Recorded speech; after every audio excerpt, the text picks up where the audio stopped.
Français parlent aux Français.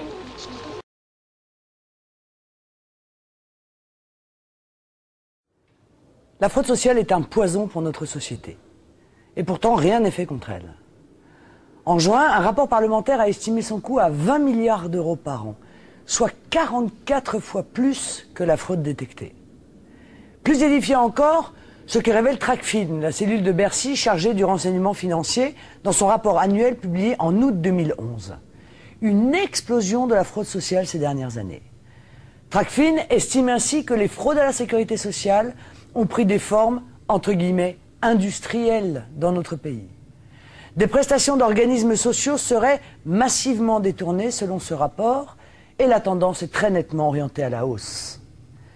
Le mandat de Nicolas Sarkozy est donc dans ce domaine aussi un échec total. Lui qui devait lutter contre la fraude sociale, l'a au contraire laissé se développer comme jamais.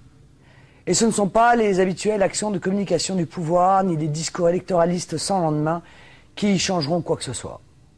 On parle beaucoup, on fait monter au créneau quelques députés pour tromper les électeurs par des belles promesses, quelques mois avant les élections, mais dans les faits, rien n'avance, si ce n'est la fraude et les fraudeurs. Vous le savez, pendant cette campagne présidentielle, vous entendrez régulièrement les élus de la droite populaire, cette agence de publicité mensongère, faire des montagnes de promesses, notamment sur la fraude sociale. Aller toujours plus loin pour espérer tromper les Français.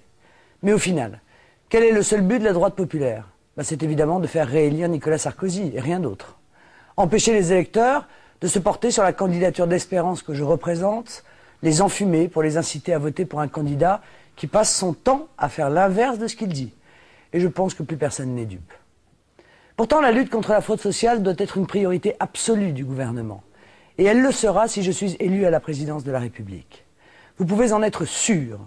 J'agirai sans aucune faiblesse.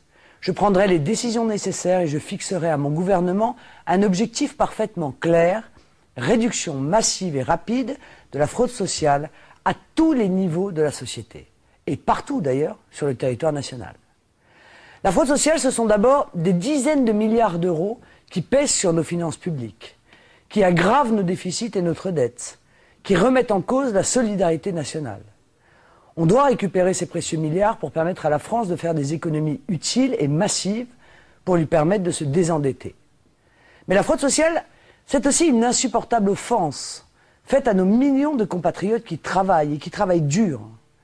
À ces Français qui font l'effort de respecter les règles, d'aller travailler ou de chercher du travail, de se retrousser les manches, et ce n'est pas facile tous les jours, pour nourrir leur famille et tenter de s'en sortir. La fraude sociale, c'est une offense faite à nos anciens, nos retraités, qui bénéficient souvent d'une toute petite pension après une dure vie de labeur, une vie droite et honnête, sans tricherie. Je ne peux accepter de voir notre pays gangréné par les profiteurs qui abusent de notre modèle social, qui le fragilisent, le remettent en cause.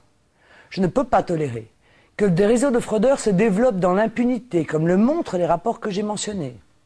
Je ne peux pas admettre qu'on puisse mieux s'en sortir en trichant, en violant la règle du jeu et la morale publique, plutôt qu'en étant un honnête citoyen qui travaille et qui inculque des valeurs à ses enfants. Mon mandat sera donc placé sous le signe de la lutte acharnée contre la fraude sociale, les profiteurs et les voyous. Je propose dès aujourd'hui plusieurs mesures très concrètes que j'intégrerai à mon projet présidentiel, le projet que je présenterai aux Français en novembre 2011. D'abord, il faut que la fraude sociale soit une vraie priorité pour les pouvoirs publics, au-delà du verbiage électoraliste de Nicolas Sarkozy. À ce titre, je mettrai en place dans chaque ministère un Monsieur Fraude, doté de prérogatives exceptionnelles qui lui donneront droit de contrôler chaque secteur de l'administration et de prendre toutes les mesures nécessaires pour éradiquer la fraude. Concernant les employeurs voyous, qui fraudent en faisant travailler des migrants clandestins, ils seront très lourdement sanctionnés. La fraude sociale, c'est en particulier la fraude à la sécurité sociale. Je l'ai déjà dit, il y a en France 10 millions de cartes vitales en trop. C'est autant de fraude en trop. On ne doit plus pouvoir frauder au détriment des comptes de la sécurité sociale et donc de notre santé. J'organiserai sur 3 mois une opération administrative de désactivation des cartes vitales en trop. Et je créerai la carte vitale biométrique sécurisée que le gouvernement Sarkozy promet depuis si longtemps et qu'il promettra de nouveau pendant cette campagne électorale, mais qu'il n'a jamais mise en place. Il faut aussi faciliter le croisement des fichiers pour mieux détecter la fraude. Fichiers sociaux et fichiers fiscaux notamment. Le cadre juridique est aujourd'hui beaucoup trop contraignant alors que les honnêtes gens n'ont rien à craindre d'une telle opération, contrairement aux fraudeurs et aux profiteurs. La lutte contre la fraude sociale, c'est aussi la détection des milliers de faux étudiants, en réalité des migrants clandestins qui s'inscrivent chaque année dans nos universités pour pouvoir bénéficier des droits sociaux de l'étudiant. Sécurité sociale, logement étudiant, tarifs préférentiels. Il faudra désormais systématiquement prouver qu'on est français ou étranger en situation légale pour pouvoir s'inscrire à l'université. Et ce n'est pas le cas dans la pratique aujourd'hui, loin de là.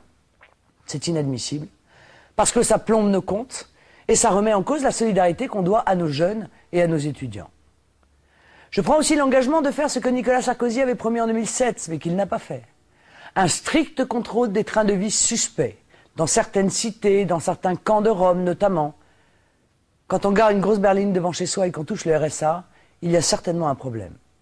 Pour cela, il faut renforcer les moyens des services de contrôle et sécuriser les agents du fisc chargés de procéder aux vérifications nécessaires. On ne peut plus laisser prospérer cette situation. Ce sera aussi l'occasion de mettre à jour les trafics de drogue et au passage de les éliminer. Bref, j'agirai avec une détermination sans faille. Je veux que les Français sachent qu'il n'y a pas de fatalité de la fraude sociale. Nous connaissons tous, autour de nous, des exemples de profiteurs, de tricheurs, qui nous choquent, qui nous révulsent, qui nous révoltent. Et pourtant, on sait que rien n'est fait, et c'est encore plus insupportable. Les immenses économies dégagées par la lutte contre la fraude sociale iront au désendettement de notre pays et à nos compatriotes qui méritent vraiment d'être aidés. Ceux qui travaillent auront enfin le sentiment de le faire pour quelque chose. Il est temps de tourner la page pour enfin que les choses bougent.